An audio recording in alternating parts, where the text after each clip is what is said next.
high-profit crops to become a farming millionaire. It's funny, whenever we think of high-income businesses, we think of the usuals. Wall Street, Hollywood, Silicon Valley, all of these glitzy high-tech industries where suited and booted investors mill about. But what we don't think about as often is farming. But as surprising as it may sound, agriculture can be an extremely lucrative business. But what sort of plants do you need to grow to be successful in an industry that contributed $136 million to the US economy last year? Stick around, because we'll be delving into just that right now. Mushrooms. I bet you weren't expecting mushrooms to be so important to this list, but pound for pound, it is one of the most lucrative and rewarding crops a person can grow, outpunching some of the larger crops with ease and spatial efficiency. Mushrooms can be grown indoors and do not take up a particularly high amount of space, yet some varieties can sell for as high as $20 a pound. They also have a fairly quick harvest period, usually grown within 5 or so weeks, meaning you can enjoy a consistent stream of fungi-funded income. There are a couple of drawbacks, the first being that mushrooms need to be sold ASAP due to their relatively short shelf life after being picked. They are also incredibly difficult to transport. They are extremely fragile and can be easily bruised, and they need to be transported quickly due to their aforementioned short shelf life. And they require very precise conditions for their storage. If raw mushrooms are stored without their ideal temperature and moisture levels, the little divas will very quickly begin to rot, and nobody wants a rotten mushroom. Despite these difficulties, they remain a great crop, especially if you can sell locally. Alternatively, there is also the option to dry the mushrooms out, extending their shelf life dramatically. Of course, the dried mushrooms will sell for a substantially lower price than their fresh counterparts, but at the very least, it means you can always make some money off of each and every mushroom. Ginseng. While mushrooms enjoy a fairly quick turnaround from planting to selling, ginseng is toward the opposite end of the spectrum, taking roughly 6 whole years to mature enough to be harvested. This, of course, is a massive time commitment and can put people off of the crop immediately. But if you have the patience and means to stick with it, ginseng can be absurdly profitable. Farmers can earn as much as $200,000 per acre of ginseng over a 6-year period. Taking into account selling seeds, rootlets, and the fully matured roots themselves, it should be noted that at least when it comes to large-scale operations, ginseng growing is not for the amateurs and requires a large amount of work and dedication to pull off, as well as use of specifically designed shade material to provide the right conditions for growth. However, not all crops need to be grown en masse, and small-scale ginseng growth can actually be accomplished simply and cheaply by planting the roots beneath the cover of forests. Ginseng grown this way is called simulated wild ginseng, and it is an increasingly popular variant due to the rarity of the true wild crop. A root of this can sell for anywhere between $300 and $500. Lavender. The really great thing about lavender is its amazing versatility. It's so useful for so many different things that it has great value and so can be grown for excellent profits. It has use in food preparation, aromatherapy oils, and more. Another real boon to lavender is that it can be grown in a variety of climates, requires little management compared to other crops, and is naturally disease resistant to boot, making it one of the simplest projects on the list. All you need to do is for the plant to ensure that the soil is drained. Besides that, you can sit back and think of the future profits. Owing to its versatility, lavender can be sold either fresh or dried and remains a very good investment regardless. It takes about 3 years for the flowers to reach full maturity and be ready for harvesting, which is a fairly long turnaround, but it's still a lot quicker than ginseng and tends to go for a better price than mushrooms. To put things into perspective, a bunch of lavender can be sold to a florist for roughly $10, and a single acre of the crop can produce up to 12,000 bunches. That's somewhere in the region of $120,000 from an acre every 3 years, an insane profit for a relatively easy part of your farm. All of the options we've gone over so far are fantastic and should absolutely be in consideration for any aspiring moneybags farmer.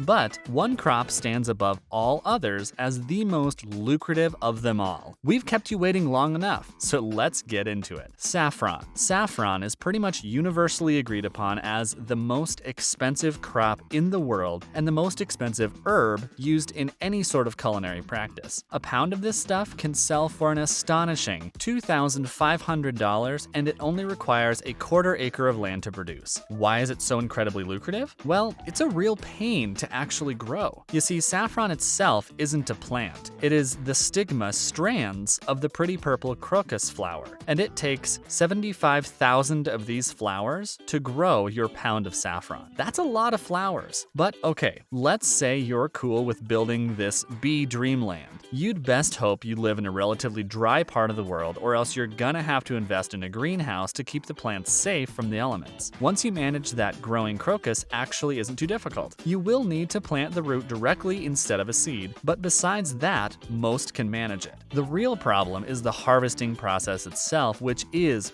painfully tedious and intensive. You need to go up to each and every single one of these 75,000 flowers you've just grown and delicately pick out the 3 saffron strands per flower with a pair of tweezers. You really can't afford to rush this process due to how delicate saffron is, so it takes a lot of labor to get your pound. It's an incredibly high amount of work, but nonetheless, saffron might just be worth it. It's also worth noting that as crocus plants grow, they begin to divide, meaning that you can expand your farm for free or sell your extra plants for a quick buck. Goji berries. Goji berries are more of a passive income deal than the other options listed on this list, as with any berry crop, you will not need to replant them and continue to rely upon consistent harvests of their valuable fruits. Goji berries go for roughly $20 per pound, and with it being possible to grow 7,000 pounds of berries per acre, that's a potential return of $140,000 per harvest. The reason of the berries' value is their status as a superfood. They're very nutritious, filled with antioxidants, and are even believed to have anti-aging and anti-cancer properties. There are a few problems with growing goji berry shrubs, of course. The first being that you will need to wait roughly 3 years before getting a real return on investment. This is the amount of time the shrubs need to really mature, and then, from that year onwards, you will get plentiful harvests of berries each and every summer. Another issue to contend with is that you won't be the only one keen to get your hands on the berries. Birds absolutely love them and will gladly pick an entire shrub clean if they're not stopped, meaning you'll probably want some sort of net to keep them away. The last problem is that goji berries are quite difficult to actually harvest. It's a long and physically taxing process of hand-picking each and every berry. Did I mention that the shrubs are thorny? Well, they're thorny, so you're going to either need to be painstakingly careful or invest in some decent gloves to keep your hands safe. All of that said, goji berries remain a great investment for any farmer.